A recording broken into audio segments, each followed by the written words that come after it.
What's going on, family? Black Finish checking in. I got a test plate I made up here where it's 3/8 thick and we're going to go vertical up. So I was going to show a few people that asked me about doing it up close and personal. So I'm going to take this test myself and show you exactly how you do a full pin weld. I'm going to be going uphill with 7018.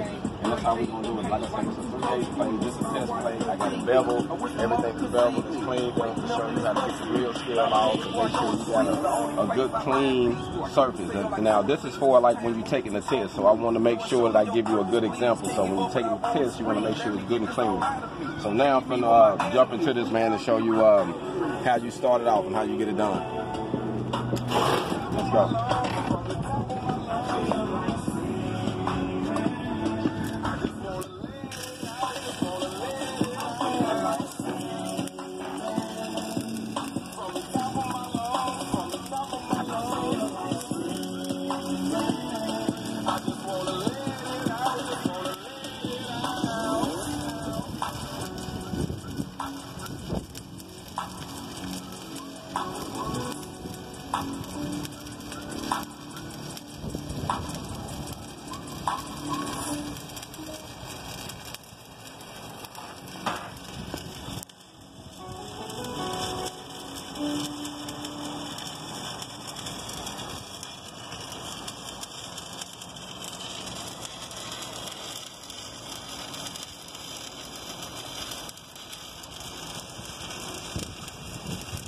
Trying to make it with this whole rod. I'm Amy, and this is Piper. Say hi, Piper. Get on here now. Okay, so we're about to get savage up in here, because I'm going to tell you how to make tons of money without technical knowledge, technical skills, a whole lot of time, or a whole lot of money. How? Because I've done it. Over the last 4 years, I've made millions of dollars, not with e-com, not with all this fly-by-night MLMs, with little bitty, teeny weeny websites that run out to people, kind of like you would a rental house. And I rent them out to businesses for $1,000, $2,000, $3,000 a month, a lot of times even more than that. And why can I rent them out? Because my website's like they rank on Google. And what happens is when they rank, they get leads. And these business owners who are running the websites want the leads from you. It's clear supply and demand. But who knows how to build a website? How do you build a website?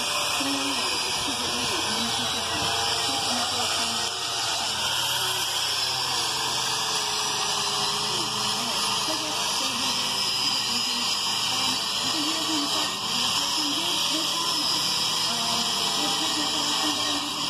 It's okay.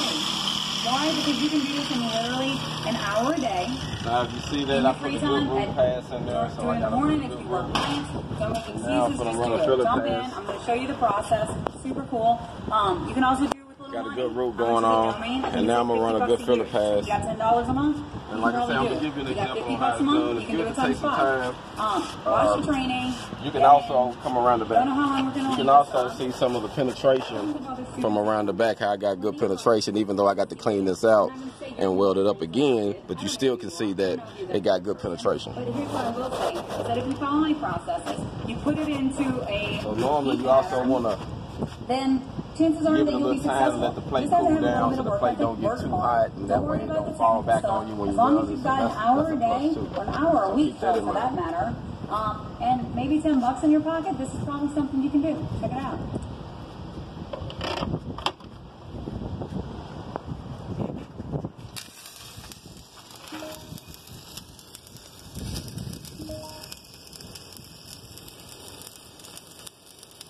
I like to hesitate 2 seconds on both sides. That way I know it's burning in real good.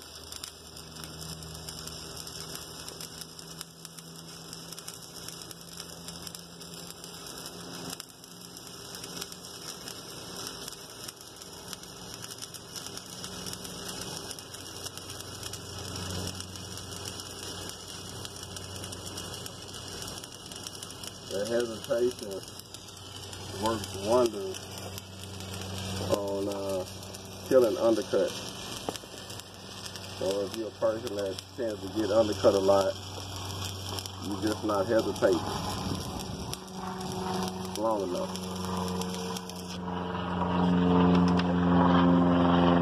lot of times when you got undercut nails, it's just not hesitating long enough.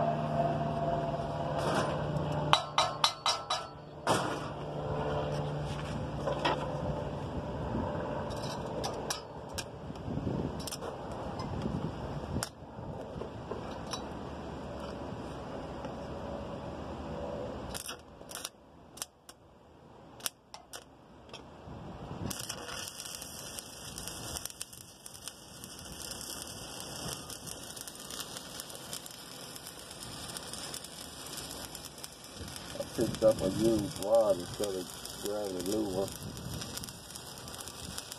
So it had a little hesitation for me at first.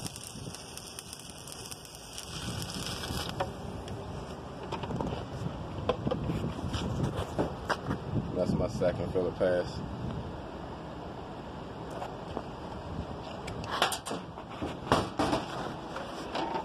And always have your PPE. See, I can see real good, so I can clean it, because this slag is hot.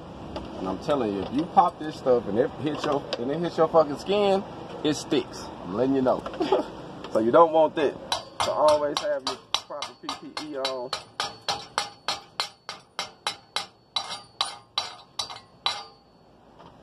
Open this up and let you take a better look at it.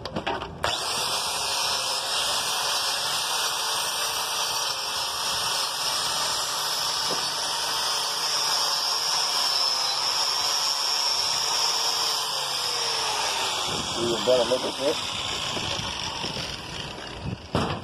And that's a filler pass. And as you see on this one, I'm gonna have to run with a couple more, probably one more filler pass, and then my cap. So I'm gonna kind of let it cool down for a little bit, because it's good to allow the metal to relax some, because if you jump back on it too fast, it can cause it to fall out on you. And you can be doing everything good, but if you just hit it where it's just too hot, it'll fall out, and you'll have to grind it out and go back over again. So a lot of times, if I'm doing some welds where I'm doing 3G and 4G and a vertical, I set them all up at the same time, and I fall back and do them all this way and that way. That way I can be able to let it dry off, you know what I mean, cool down some. So I'm about to jump back into this, put my second one in here. Well, my third one. And always get relaxed too. Being relaxed is like a key. So sometimes you're in situations in the field where you can't get relaxed. But if you are in a situation where you can get relaxed and make sure everything is working like you want it. You know what I mean? So that way you won't be in no strain.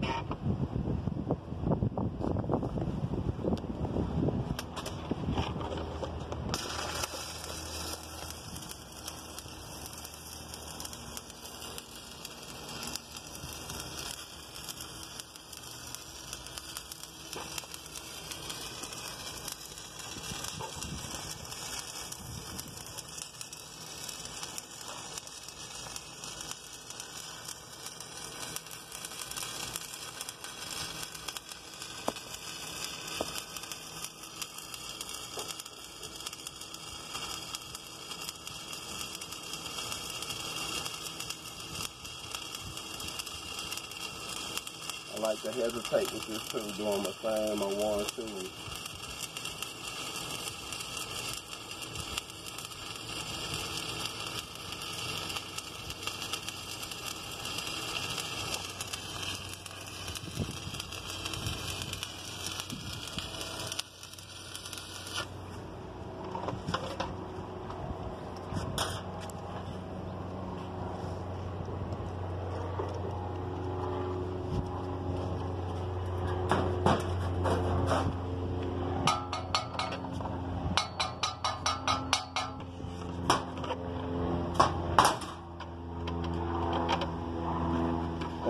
When you're doing your starting stops, give you a little secret real quick. Come down in the center of the well, come to where you stopped at, make a little circle, and then start back with your pattern. That's the key. Come down the center, make a little circle, then start with your pattern again. And normally you'll get a good feeling. Let's see how it turns up.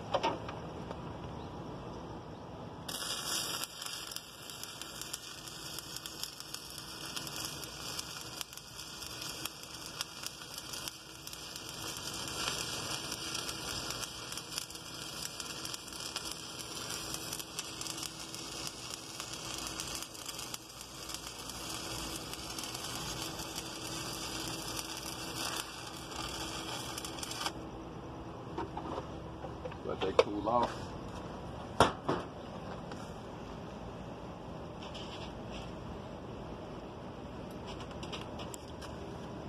And like I say, this is ideal if you was taking a test.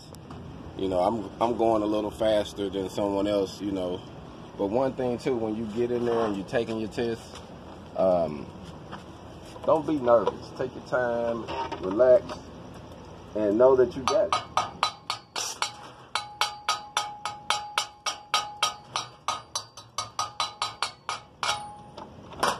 So before I clean that, go up to get a little closer. Let's just show you how that start and stop did.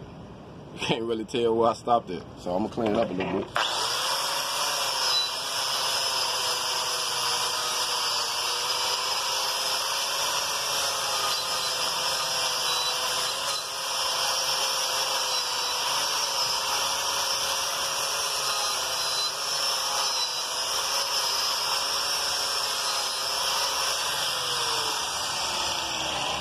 I'm just gonna give this a good cleaning with a raw brush. If I was actually taking a test, I use a cutting disc and I come down the side and just hit it a little bit. I always do that just in case if anything get in there that you didn't see, you know that you got it out then. But since this is just an example, I'm gonna keep on rolling. But as you see, you know what I mean, it's coming out pretty good so far. We're gonna let it cool down some. And like I say, I think that's one good thing about doing it. You got to have patience and actually know that you can do it. You know what I mean? Be confident. And that's a big key. Because I know a lot of good brothers that actually weld damn good, but they got in there to take the test and their belly flopped. So, and they had the skill. So, just take your time and knowing that, hey, this is what you do. It's nothing, and just act like it's second nature, like singing one of your favorite songs. You know what I'm saying? Just act like it's second nature.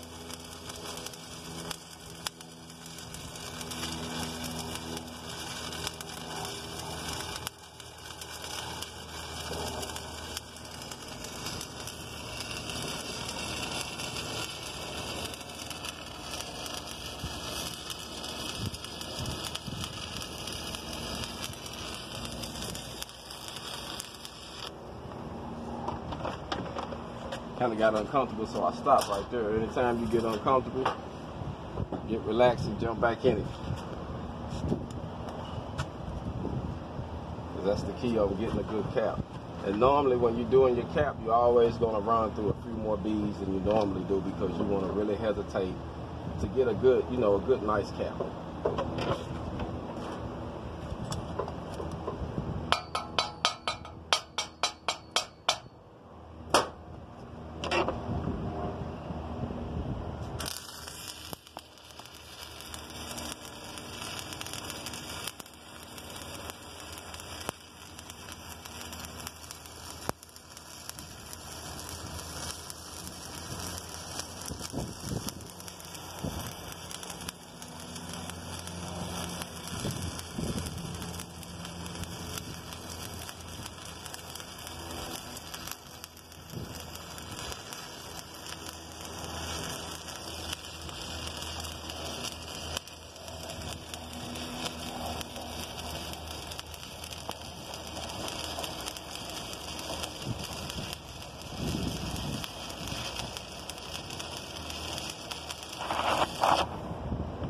And another good key to it is having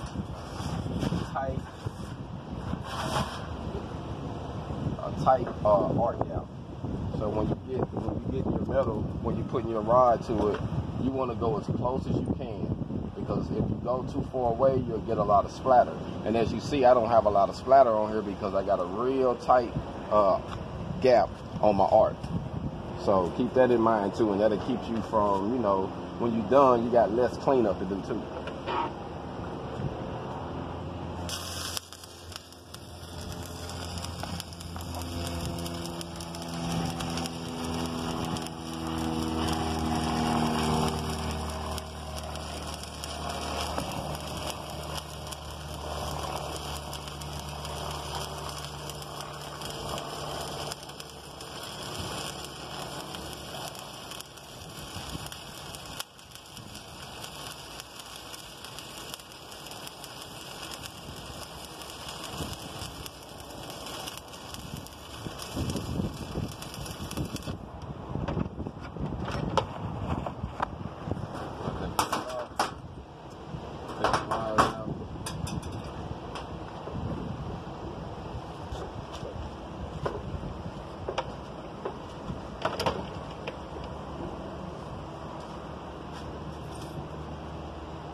So as you see, the slag is just popping off.